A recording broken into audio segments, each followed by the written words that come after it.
This meeting is now live on YouTube. Good evening, councillors, ladies and gentlemen. Welcome to this evening's meeting of the Audit and Governance Committee. It is good to see you all again in person. It seems to have been an incredibly long 14 months or so since the last time I was able to sit in a committee with fellow councillors. And I hope the experience is as refreshing for all of you as it is for me. I would remind you again, please, if you can comply with COVID regulations. We are a workplace, so workplace rules on masks and everything applies. However, if anyone wishes to wear a mask, then that is a personal choice that I'm perfectly happy with. I'd also remind councillors that we are broadcasting still on YouTube. And I'd also welcome specifically those people who are joining our meeting virtually. I appreciate you can hear me, even though we can't see you until it's your turn to speak in the meeting. I'm Councillor Tom Ashton, I'm the chairman of this committee, and my vice chairman is Councillor George Corner. And we will move to part one of the agenda, which is the preliminaries. And may I have the committee's permission to sign the minutes of the last meeting? Yes. Thank you. I will do that at a quiet point in the meeting. We'll move on to item B. Are there any apologies for tonight's meeting, please? Thank you, Chairman. There are apologies from councillors Richard Austin and Peter Watson, and also due to changes to political groupings, Councillor Anne Dorian no longer has a seat on the committee. Thank you very much, Jeanette. Item C, do any members wish to declare any interest in respect of items on tonight's agenda? Seeing none, if anyone has anything during the meeting, please indicate and we'll take your declarations then. And D, are there any questions from members of the public? There are none, Chairman. Thank you. That concludes the preliminaries, and we'll move to part two of the agenda. And the first item is the audit completion report follow-up letter, and this is on page 7 of the agenda pack and is presented by Mark Surridge from Mazars. Mr. Surridge, if I may hand over to you, please. Thank you very much, lovely to see you all virtually. I should pass on my grateful thanks for having this hybrid meeting. It's very, very helpful. Today you have the follow-up letter of our audit completion report. The first thing that I'll say is that you will notice that there has been a substantial time lag between the point at which we last reported to you in October 2020 through to the 11th of May. The critical point I'd like to raise really here is that we've taken that long because officers made significant and concerted efforts around obtaining sufficient evidence that we needed to around the loan with State Street. Management have chased, we have chased them. Management have even stopped paying the interest in an attempt to obtain a confirmation letter, which we receive across all other material loans and bank balances for the council. It's just we were not able to attain that one. As a result, given a considerable thought over what the implications were and the significant time that has been passed, we agreed that it would be appropriate to draw a line on the 2019-20 audit, given that in May you were already into the new financial year. And that has led to an unusual situation for a local authority, but what is called a modified opinion, because we could not obtain the relevant evidence that we need, despite all the chasing, around that single loan balance.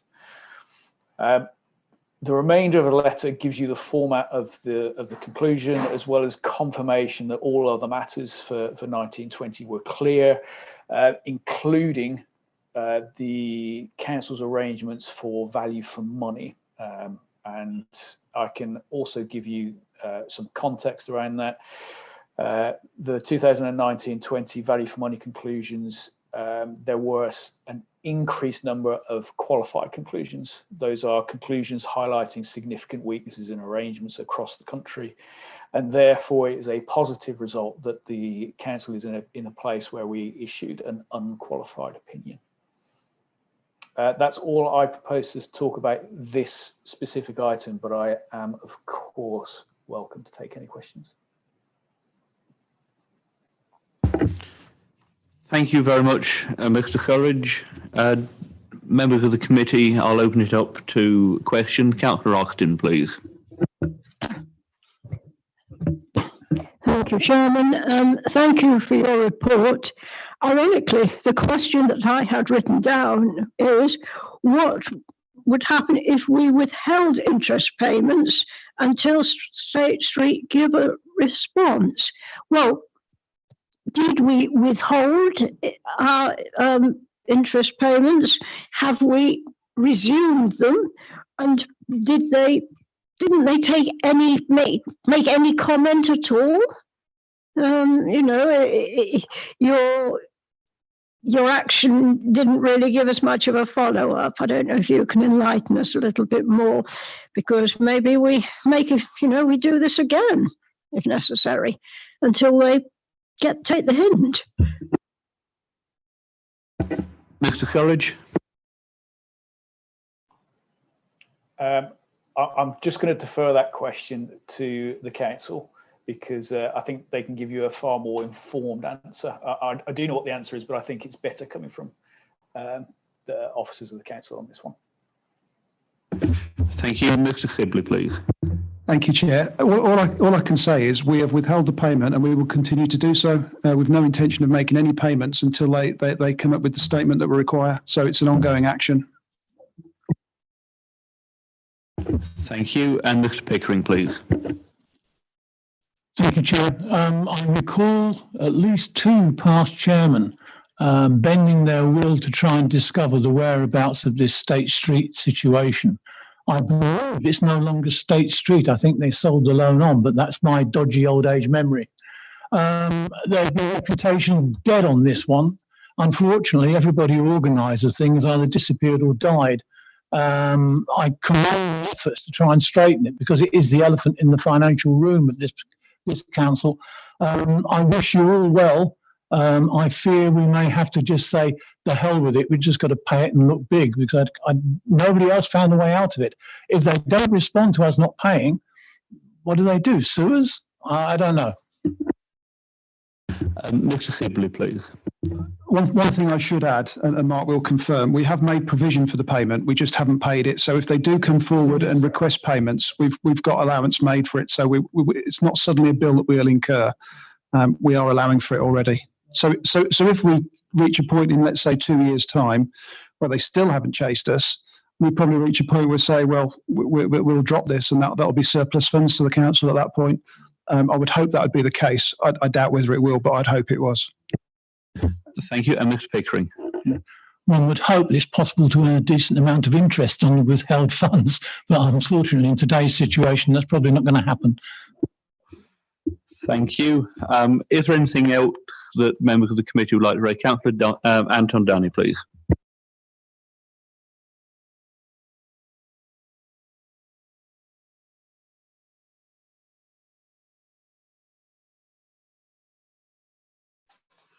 Can't hear anyone speaking. Sorry, I forgot my microphone. Sorry, Janet. Well, I think, Mr. Chairman, I will start from the beginning. Just some small information. When I was elected the first time... I'm sorry to interrupt Councillor Danny, but I think you're sitting too near to the mic. I can't understand a word you're saying. Sorry. Is it better now? That's perfect. Okay, good. I'm going to start at the beginning. Thank you, Mr. Chairman. Just to come back, when I was elected in 2015, I think in the first year, and it got to my attention about that state, street loan. And when I heard about the payment and the conditions, I was bemused because even a kid will not take that loan and sign for it. And so we start asking questions. And I think the officer then, the S151, so I had a chat with him, and we had some papers from the archive, which is I can forward to you next time I show it to you, which will be very interesting. The loan was taken with, I think, some building society, which is used to be in Canary Wharf. And I think within a year or two was sold to some company, I think in Scotland. And that's how it went. And we never have any result. So I pushed for it to go to the governance. And then at that time, I think the head of the governance, the chairman was, I think, Councillor George. Yes, Jonathan, if you remember, his name is yes, Gordon Gregory. There's a Dr. Gordon Gregory, and we pushed it to the governance, and they did some searches, and it comes back and they say it's sorted out, and I wasn't satisfied in that it was sorted out. So that's the story, and I wish I can know, because the payments, it's extraordinary, and then you have to pay. So I express my views. If I will take that loan, I will pay it within 5 years. I'd rather do that, because £1 million is not so. Thank you, Mr. Chairman. Thank you. Thank you, Councillor Danny. Mr. Sibley, please. Thank you, Councillor. Yeah, fully agree with everything you've said, and I would be extremely grateful if you could forward me those details that you've got, so we've got at least something to work with. Thank you. I will. Thank you.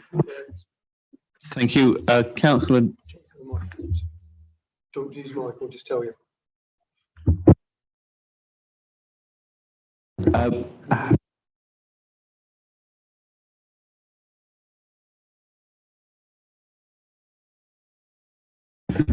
Councillor Noble, Portfolio Health. Thank you, Chair. Just to illustrate and add to what Councillor Pickering said, Councillor Gordon Gregory was the chairman of Audit and Governance. He did an in-depth inquiry in 2016, and he was not able to establish any relevant information despite best efforts. So that was it. But we know numbers are taken out at a very high level of interest, 11%, I think. That's all. Thank you, Chair. Thank you. Councillor Danny. Thank you, Mr. Chairman. Just, I think, for our officer, Mr. Sibley, you can probably check on the archive. They may still have the hard copies, because I got the copies.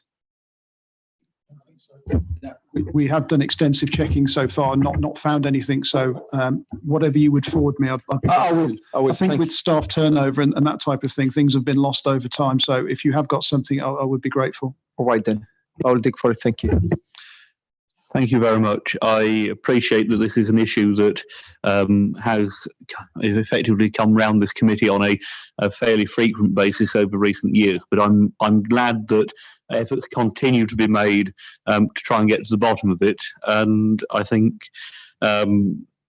it's very interesting how terms of interest change, and perhaps at the time that loan was taken out, that rate of interest maybe wouldn't have appeared quite so extreme as what it does in 2021.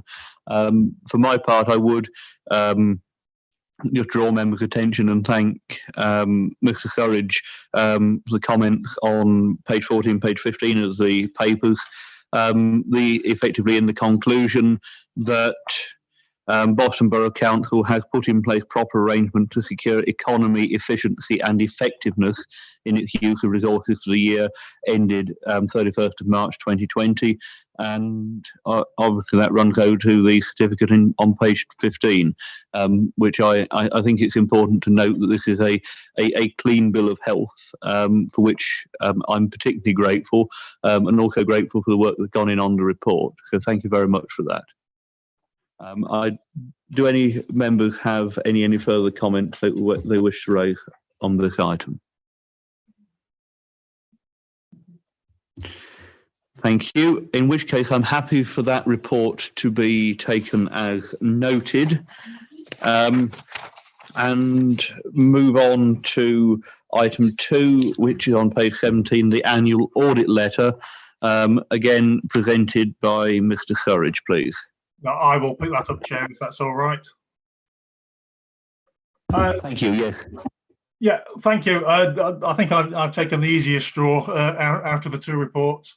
The annual audit letter is just a requirement that we have to present to members, and it becomes a public document. It really just summarises the work that we've done throughout the audit for 1920.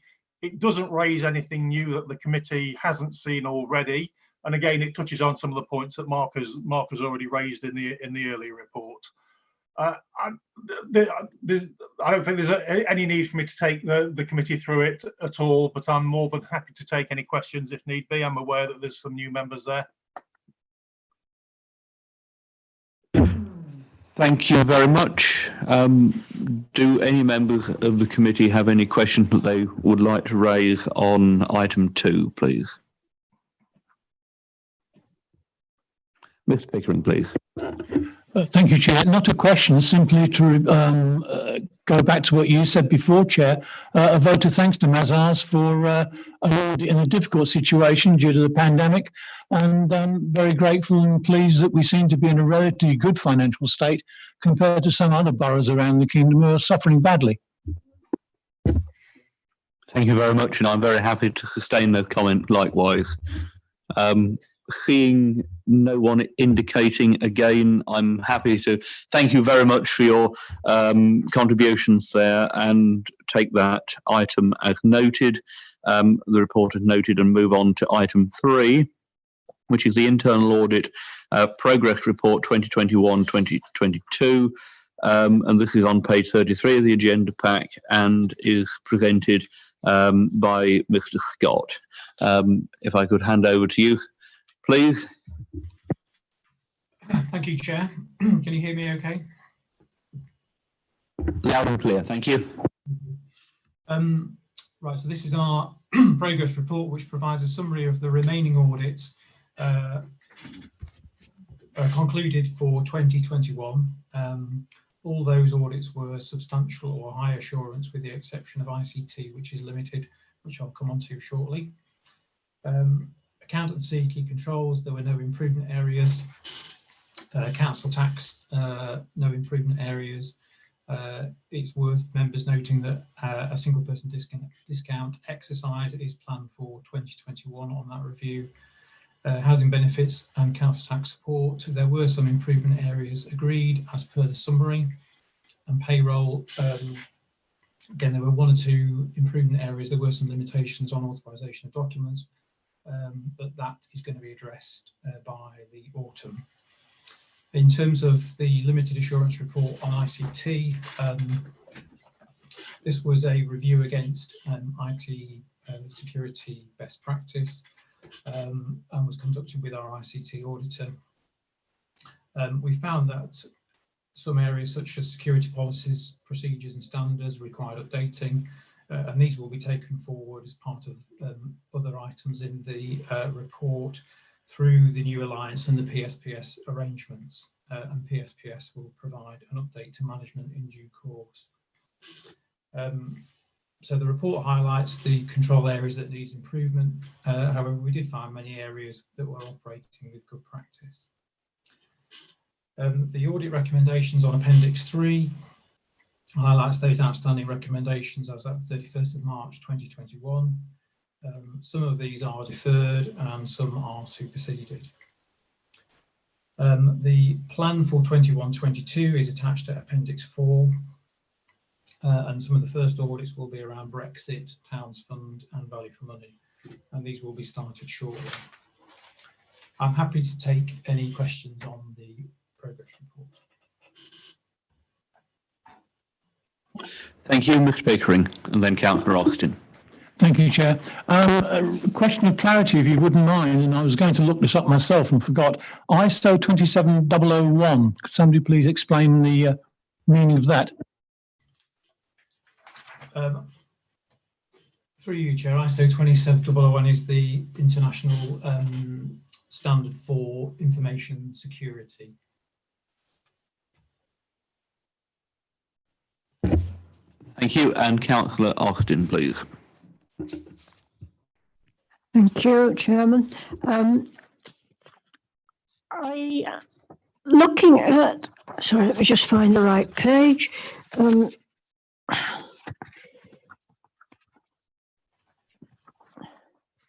it was looking at the timetable for the, I'm sorry, I've lost the page, where the timetable for the IT, well, which page did I see that on? Anyway, I made a note that, oh, sorry, it was page 44, I think. That's what I was concerned about. We're not hiding behind the fact that IT, I never know what's the difference between IT and ICT, but we're not just, pardon? Your age, councillor. What, 100? Sorry. It's the, I'm sorry, I'm just not quite, I've let go of the page, so I apologise for this. We're not trying to hide behind the fact that we have let, that, what's the word I want? That we have moved IT over to PSPS for not actually getting on with some of these things that needed doing. That's what I was concerned about, because that seems to be the biggest area, doesn't it, where there are issues. I don't know if you understand what I'm saying.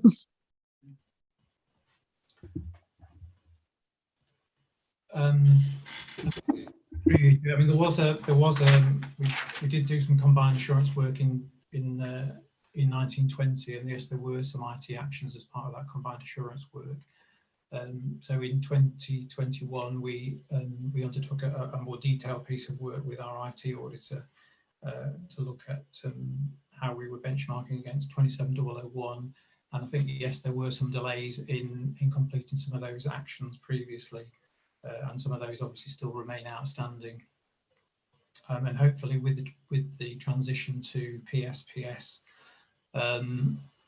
those areas and the capacity within PSPS will hopefully ensure that those areas are addressed quickly. This feels then to my mind that it's something we just need to keep an eye on through PSPS. And make sure that these are picked up over the coming year as that begins to work up to speed. If I'm right on that, Councillor Austin, then Mr. Pickering. Well, the comment I wrote in reference to this was, should A&G be given regular updates on this, which is pretty well what the chairman is asking for. And Mr. Pickering. Thank you, Chair. I'm a little paranoid about IT security. I've been around it too long. And any sort of change is both an opportunity and a risk. I understand the reasons for it and accept that we're going to change to PSPS. And I had a lot of experience with them as compass point when I was dysfunction with East Lindsey.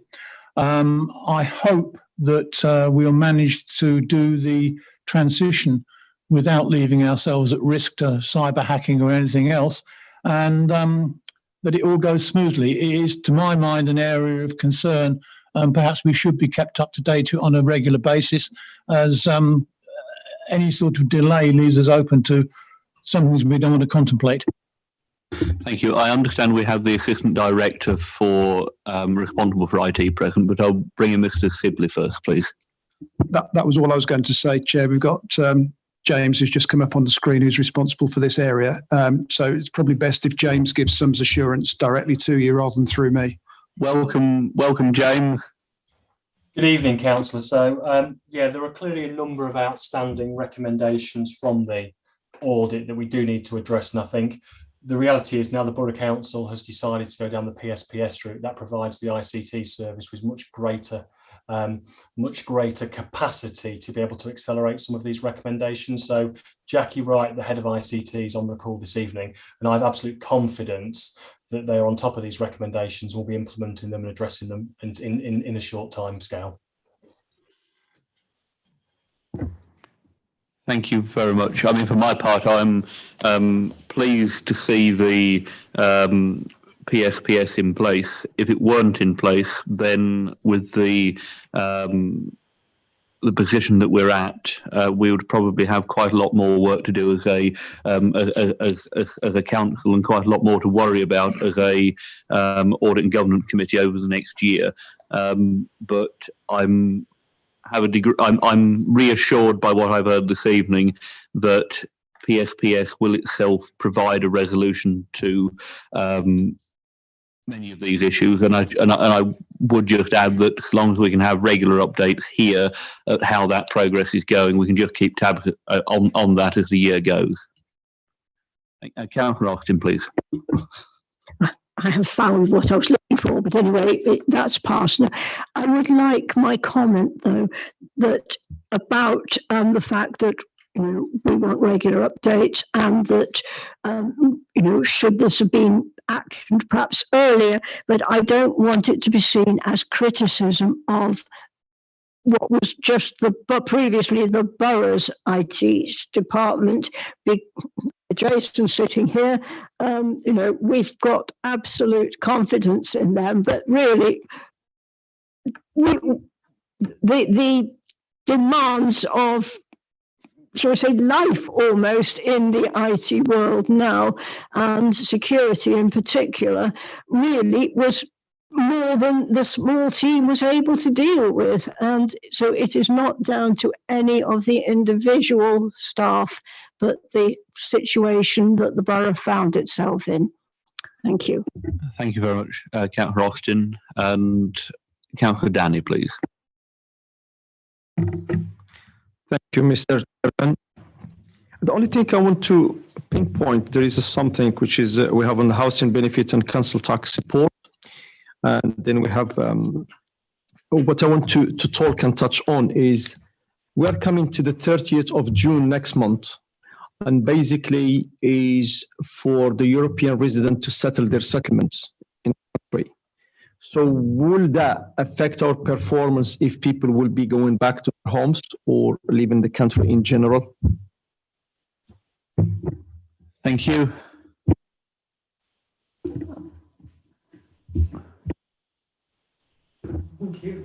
Mr. Scott, is that anything that you could answer? It's probably something for the, if they can assist. I'm not quite sure myself in terms of the impact of that. Mr. Sibley. Can I just clarify, Chair? Are you asking about council tax payments, whether they'll be up to date by the time people leave the country? Yes. Okay. That is a very difficult question to answer. All I can say is there are full processes in place to make sure that people pay their council tax up to and including any time that they should leave the country. However, if there was a mass exodus of people that did leave at the end of June and were in arrears, then it would present a problem. But there's certainly nothing on my radar at this point in time that leads me to think that it is a concern that we need to be overly worried about. But I will take your comments back to the housing benefit and council tax manager and ask her opinion as well, and forward you what she thinks her comments are. Yes, I totally agree with you. Maybe I phrase my question different way, but just my concern, as I say, in the future, there is a lot of things will happen by the 30th. And I know from, being on the streets and talking to people, some of them, they're leaving back. So it may put us in arrears probably in the future. But anyway, it's in your hand, and that would be good. Thank you. I will check that and come back to you, but I would add it as a property tax, not an individual tax. So it's based on the property itself. So it does minimise the risk slightly. But as I say, I will come back to you and confirm that separately. Thank you very much. I don't see anyone else indicating to speak. I would, as before, mainly for the benefit of people who may well be watching this meeting without necessarily having the papers in front of them. I think it's important just to draw attention to page 42 and the performance on key indicators. And again, notwithstanding the comments and discussion that we've already had this evening, it is, I think, it's really good to see there that 100% rated our service as good to excellent. 97% of the plan were completed at 31st of March. And again, I just thank you for the report and for what is really good progress. So thank you very much for that. I'm happy to take that then as noted and move on to item 4, which is the risk report for Q3 of the year 2020 to 2021. And this is on page 51 of the agenda pack and is presented by Suzanne Rolfe, the IT and Transformation Manager. Mrs. Rolfe, please. Councillor Ashton, Suzanne isn't with us this evening. She's been off today, so I can briefly take us through the report if that's helpful. Thank you very much. Thank you. Thank you. So in front of you this evening is the Q3 risk report. The two high strategic risks in Q3 remain housing and budget. There has been no change to strategic risk scores in Q3 though. There is the intention going forward to look to have a joint risk approach across the Alliance. And Suzanne will be doing a piece of work on that in due course, which no doubt you will have a keen interest in. So we'll keep you briefed as that piece of work starts to progress. Other than that, Chairman, it's as presented. Thank you. Do members have anything they'd like to raise on that? Mr. Pickering, please. Thank you, Chair. Yeah, in the risk 2.1 housing, are the changes to planning that may or may not come about from central government going to have a negative or positive effect on this risk? I can take that question away and provide a written response. I don't know the answer now. Chair, I don't want to duck it because I'm not sure I understand it fully myself. I'd say as the chairman of the planning committee, I certainly duck it. I don't see anyone else raising on this. I think actually the idea of running a similar setup across the Alliance does feel to make sense. It certainly seems the way to go, and as with other areas of what we do as councils, it's a good opportunity to pick the best bits and put them together. So I really do welcome that and look forward to seeing it. Moving on, I regard that report as noted. None of these items require a vote. Item 5 is the Internal Audit Progress Report 2021 to 22, and this one is back to Mr. Scott, please.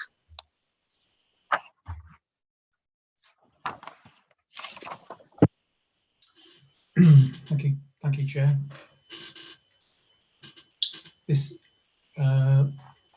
So this report is our annual internal audit annual report 2020-2021. It provides our audit opinion on the governance, risk management and internal control framework. The plan was reduced by 25% at the beginning of the year due to COVID. However, the range of audits undertaken across governance, risk and control mean that, and together with our combined assurance work, mean that we could issue an opinion in each of those areas. Overall, the direction of travel across those opinion areas are stable and are all performing well. Internal control was amber, performing adequately, and that was mainly linked into the ICT improvement areas outlined in the progress report. We have the 31st of March position on the audit recommendations, again, which were outlined in the progress report. It just in terms of into a bit more detail on those governance areas. So in terms of governance, our work around combined assurance gave that a green assurance, and our audit was substantial. So overall, that was a green, performing well. Internal control, we only had one limited assurance during the year, and that was ICT. So internal control, we have assessed together with our combined assurance work as performing adequately. Risk management, again, that was green assurance in combined assurance work, We have an established risk management system, and our recent internal audit work provided substantial assurance. And in terms of internal financial control, we have good financial management processes. And again, that was deemed to be performing well. In terms of the Council's annual governance statement, this report can feed into that statement, and management can review any high priority or any red or amber assurance areas that came out of the combined assurance work. Our assurance levels are similar to last year, except ICT. Although we do have a slightly higher number of high priority recommendations than we did in 1920, they are similar to 1819. In terms of performance, in terms of the percentage of the plan completed and feedback, they were all good. And in terms of compliance with, continue to comply with the public sector internal audit standards, and we have an external quality assessment review in January 2022. So happy to take any questions on the annual report. Thank you. Councillor Corner, please. Thank you, Chair. It says at the beginning of the report that the internal audit got reduced down to 75% due to the effect of COVID. My first question is, what gets missed out or what gets reduced? What's missing out of the 25%? Is it order of priority? What's missing there? Mr. Scott, please. Yeah, sorry. Yeah, through you, Chair. Let me just look at the. We took a report to the governance committee, which outlined the changes to the plan. That is something which actually you need to make reference to within that annual report. So if that's something I can just come back to you on, that would be helpful. We did do a risk assessment. Yeah, no problem. Do a risk assessment.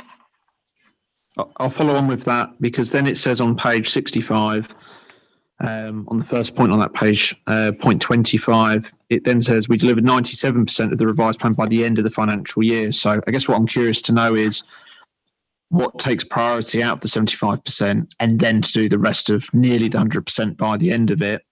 But if you want to come back to me, that's not a problem. Is it okay to ask a second question, Chair? Go ahead. Thank you. On the same page 65, the effectiveness of the internal audit, there's a 100% questionnaire return rate so far.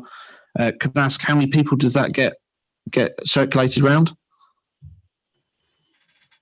The post-audit questionnaires go to the audit client for the particular audit that's been undertaken. Okay, thank you, Chair. Thank you. Could I just follow up on that? Because I'm not quite sure. If I'm sorry, I am struggling to hear the audio a little bit. Am I right in thinking, Councillor Corner, you're asking how many people that went to? Yes. Yes, pretty much. I mean, it says there's a 100% questionnaire return rate, but I'm curious as to how many people have taken part in that return, if that makes sense. Thank you, Mr. Scott. It would be generally it's one person per audit. It's generally the manager of the team. It's generally the manager of the team that we've audited that completes the questionnaire. I will double check on that to make sure that we haven't got any extra returns in from where there's more than one return per audit area, but I will clarify those figures for you. Thank you, Mr. Sibley. Yeah, so just to make it simple, there were 8 audits undertaken during the course of the year. Every audit manager would have been issued with a questionnaire and they've all returned them. On top of that, there were 2 other pieces of work. So it's 8 or 10, one of the 2. Thank you. Thank you very much. Do any other members of the committee have points that they wish to raise on here? I mean, for my part, again, it is encouraging to see that the outcome of this is incredibly favourable, and the direction of travel likewise. Clearly, the ICT issue we've picked up on previous items on the agenda this evening. And again, I think is evidence of the processes that we have in place picking these things up, and the council being proactive in dealing with them. And again, for the benefit of people that are don't necessarily have these papers in front of them, at page 60, assurance across governance, risk and control, that governance is green, performing well, risk is green, performing well, internal control, amber, performing adequately, and financial control is green, performing well, and that the direction of travel is given as stable. So I think we can take a considerable degree of heart from the outcome of this. Now, once again, thank you very much for that, and I'm happy to regard that report as noted likewise, and move on to item 6, which is a report on the transfer of the internal audit service, and this is page 71 of the pack, and it's over to Mr. Sibley, the section 151 officer, please. Thank you, Chair. Hopefully this is a very straightforward report. It is simply about realigning the internal audit function between the two authorities so that there's a greater degree of consistency and resilience built into the service. There is a small budget saving, but generally it's just about aligning the two authorities under one manager. And it's as simple as that, Chair, but I'm happy to take any questions. I should also add, it's been through the portfolio holder for finance as well, who's also happy with this approach. So what we're asking tonight is that you endorse the recommendation to Cabinet in later this month. Thank you, Chair. Thank you, Mr. Pickering, please, then Councillor. Thank you, Chair. Assuming this goes through, I'd like to propose a vote of thanks to our current internal auditors for the work they've done over the years, Mr. Scott and his colleagues. As you say, I'm very pleased and gratified to see that we seem to be surviving nicely. I don't know if anybody would care to second that. I'd be very happy to do that, Mr. Pickering, thank you. Councillor Austin, then Councillor Danny. In this, Scott, or I don't know quite who I'm addressing now, in this alignment, shall we say, was all the movement one way? In other words, the Boston Borough aligning themselves with East Lindsey and PSPS, or was there some movement the other way as well?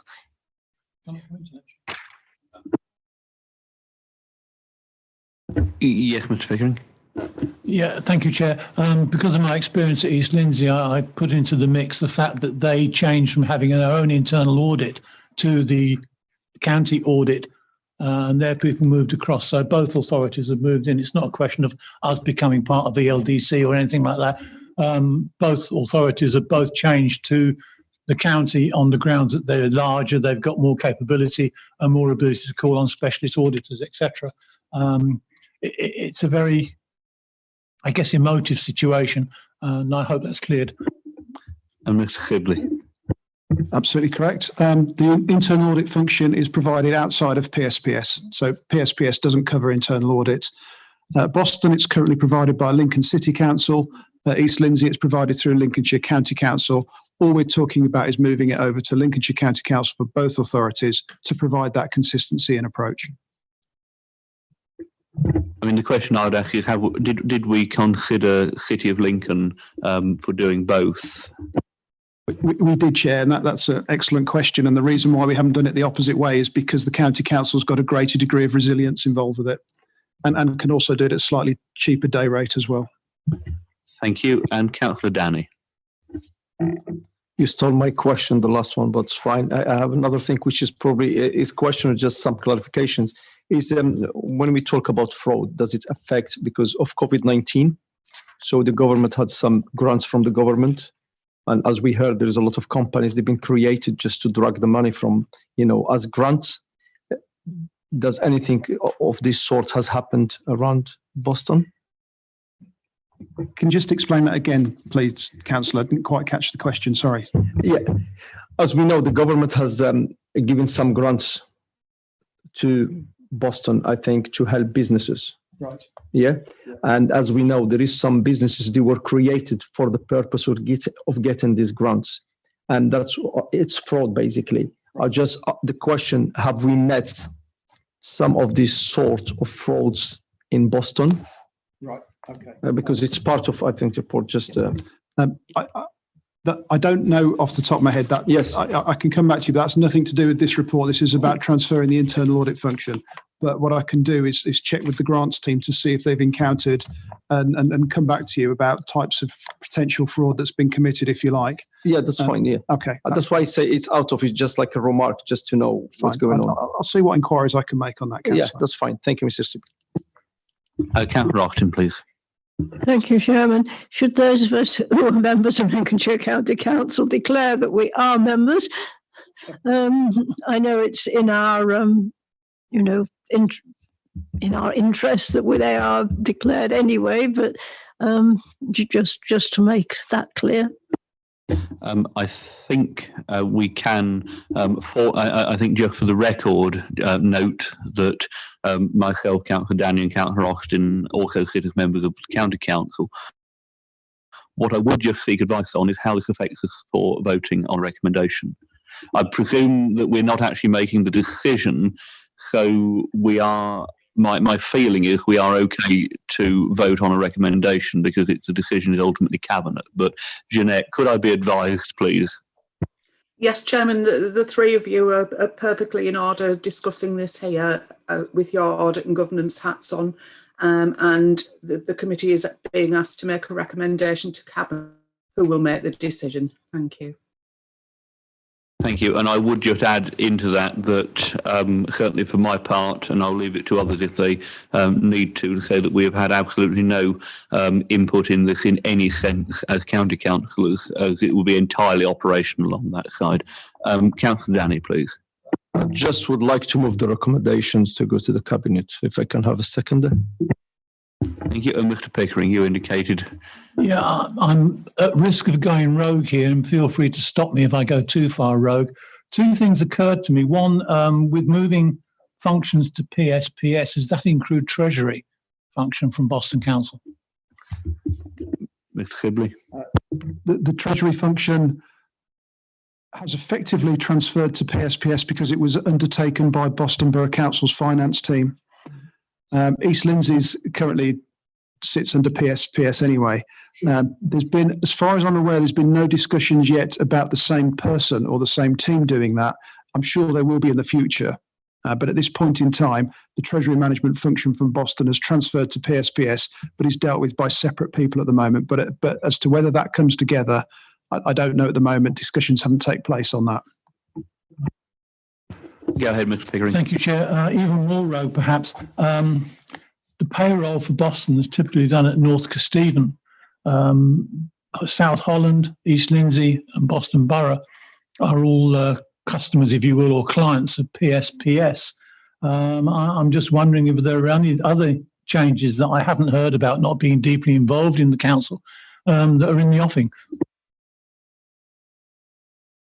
Thank you, Chair. In terms of payroll, there were discussions that took place round about Christmas earlier this year or last year. However, the PSPS proposal wasn't sufficiently advanced at that point to allow payroll to come into the proposal, and North Kesteven were waiting on a decision as to whether they still wanted to carry on doing the payroll at that point. So we agreed to extend it for a further year. So I expect payroll to come under the auspices of PSPS for next year, but for this year it's stayed with North Kesteven because of the timing issue. And it's not a rogue question. You're fine to ask these questions.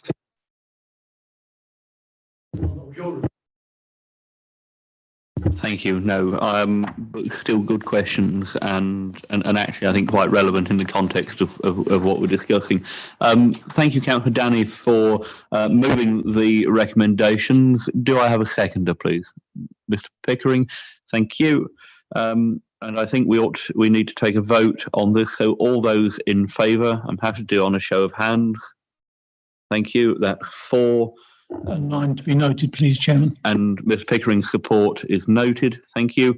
So that is carried as the recommendation of this committee to Cabinet that the transfer of the internal audit function to Lincolnshire County Council take place as per the papers. Thank you very much for that, and thank you, Ms Sibley, for presenting the report. Item 7 is the annual fraud performance report, and this is on page 75 of the pack.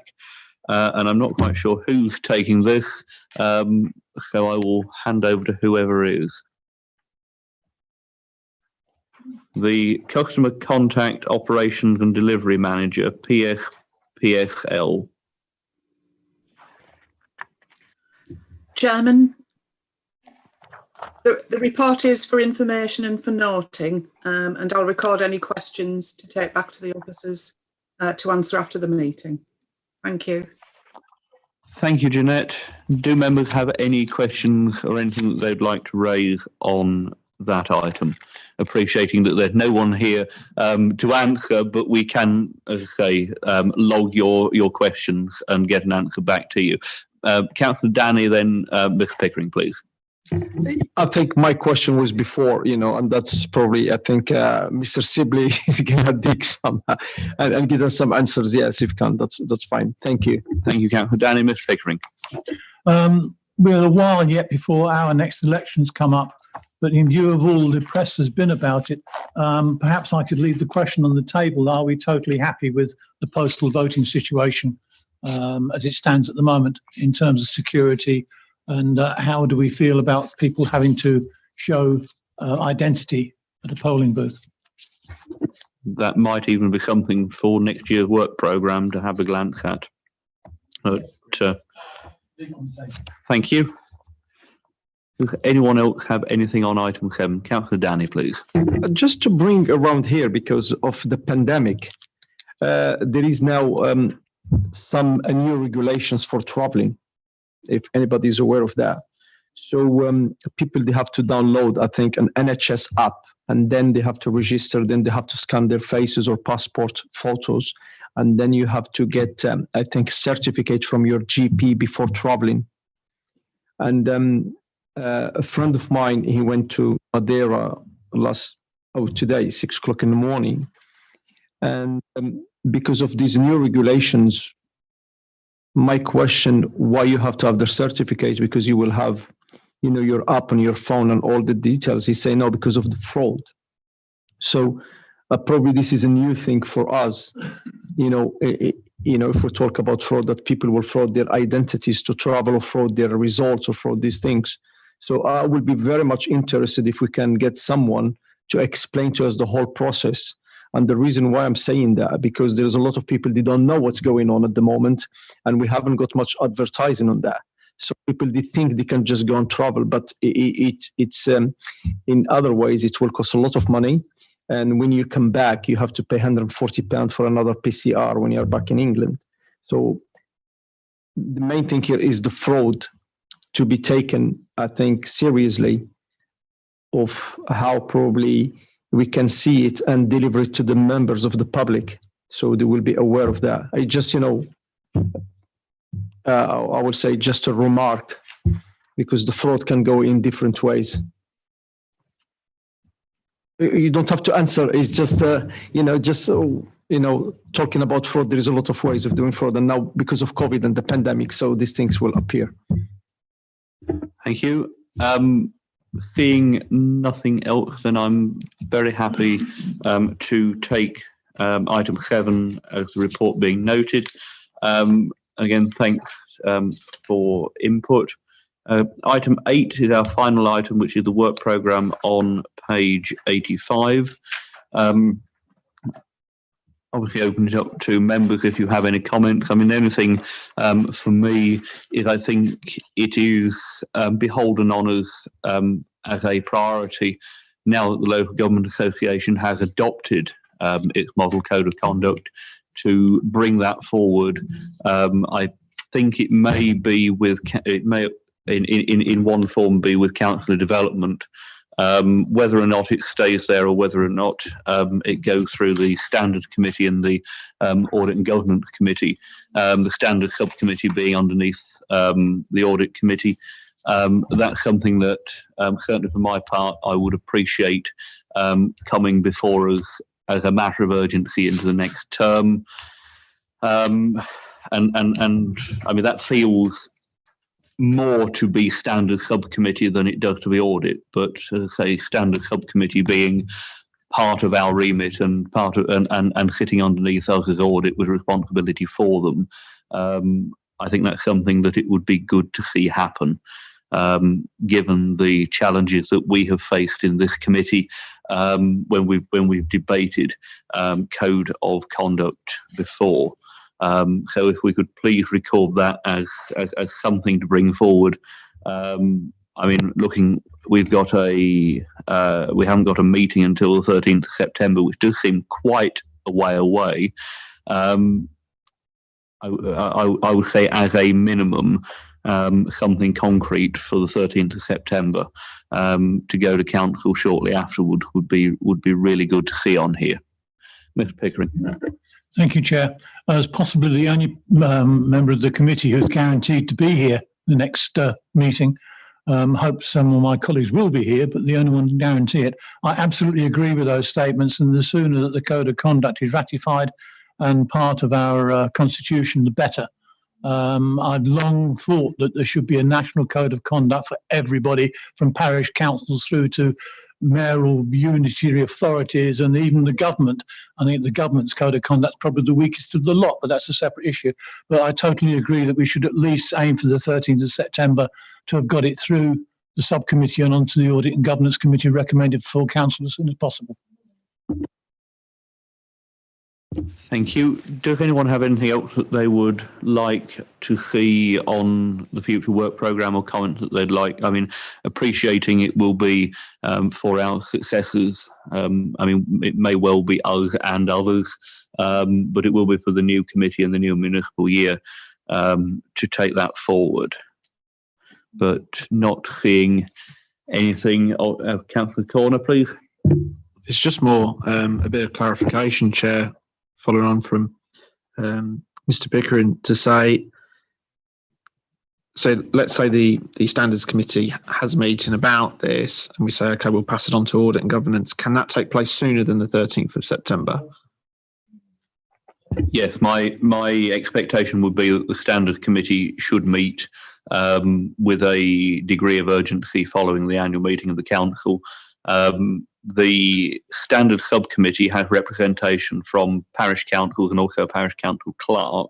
It does, yeah. on because those councils adopt our code of conduct, so it's got buy-in from them. But yes, I would like to see that the Standards Subcommittee meets with some urgency. And I mean, appreciating we're going to have August in the middle where not much happens, 13th of September back to Audit and Governance. It shouldn't take an awful lot of debating. At the end of the day, it is the local government association have, in theory, done all of that. I would hope that we don't get into trying to fiddle with it, because that's the whole point of having a national code of conduct. But I would like to see it go through that process and come back 13th of September, and then full count will probably be October. And I think that's my point, is A, because of pace, to act quickly, but secondly, because of the nature of the topic, in a way, how much scrutiny does it go under? But at the same time, if it then goes on to September, that becomes a very heavyweight meeting in terms of the number of items already on there. So justifying its own meeting. Whoever succeeds me as chairman would have discretion to call an additional meeting to discuss that item if they felt necessary. Mr. Pickering, please. Thank you, Chair. I'd like Vice Chairman, Councillor Conner, I fear the interference of the parish councils all trying to get their two pennies in, and Standards Subcommittee being a real bun fight. But provided somebody can persuade them to see some sense and toe the line, I would think the audit and governance part of it would be a fairly straightforward issue. We seem to reach an agreement when we discussed this issue before that we would wait for the local government association code and not try and compose one of our own. And I would hope that feeling carries through on to the 13th of September, and it's a 5-minute, isn't this great? Thank you, let's do it. I agree. Councillor Austin, please. I think you probably are aware that the code of conduct is something which I feel is very, very important. And we must be making sure that A, this is fit for purpose, and secondly, it is upheld. I don't have more to do with parish councils than just going as an LCC member, and I don't intend to actually be the main member of our group who will be on this committee. I've delegated that to my husband because I've got rather a lot of other committees at the moment.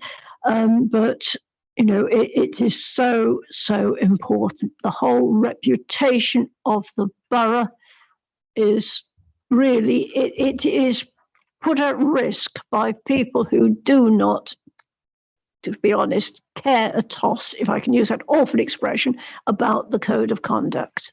Thank you. Thank you, and I couldn't agree more. Seeing no one else indicating to pick up other items on the work programme, I'm happy to close that item. Go on, Councillor Danny. Bowen. What I want to say, because we have a councillors development group, there is a committee, will not be working in parallels with our committee, you know, the audit and governance, to facilitate and probably make the process of bringing the code of conduct quicker. The last I did pick up on this is that it had paid a visit to it was going in the direction of council development, but I think we can take a message loud and clear back from this meeting to find out where it is. If it needs to go through council development, then take it through council development and let's get on with it and get it through. Mr. Pickering, then Councillor Corner. Thank you, Chair. It's not really a question or anything. It's simply the fact that this is possibly your last meeting, as you don't intend to stand as chair next year. Like to make a vote of thanks for your chairmanship. Much appreciated. Thank you very much, Mr. Pickering. I fear I haven't been here a great length of time, but at the same time, it is actually delightful to be in the room with you all once again, rather than staring to a screen. Councillor Corner. Thank you, Chair. I'd like to back that as well. You've done a great job in the time you've done it. Going off the Councillor Development Group, I don't know if this is relevant to that, but when we were initially discussing the Code of Conduct, we made a point of opening it up to councillors to attend as well, didn't we? A particular session, or there was 2 sessions that were created back then. Am I right? I would really advise not going anywhere near that again, having sat through it for all of the good it achieved. I think there's 2 parts, and obviously it will be for future committees to determine how it goes. But because it is, we arrived at a position where we would hold off doing anything until the LGA had produced their draft code. That session then was to try and work out what kind of code we wanted. I think the only question for any subcommittee, committee, or for council is, do you want to adopt the LGA model code or not? For my personal view, is it should be an emphatic yes, because why wouldn't we? And I think that it might be something to pick up on a members' briefing evening, just to go through what it is. But I wouldn't want to go anywhere near revisiting the meeting we had in this room, which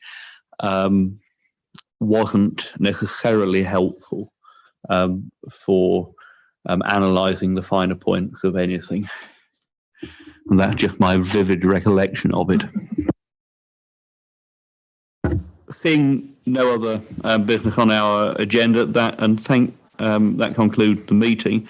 I would thank you for your attendance. My thanks for your kind words in respect of the few months that I've been your chairman. I will thank you also for actually being a really good, dedicated, committed committee. As I say, it's good that we're back in the room. It's been quite a challenge, and I'm sure it has for all members of the committee over that time, to do this job where you can't see each other, where you can't interact in this way. So thank you for the work that you've done.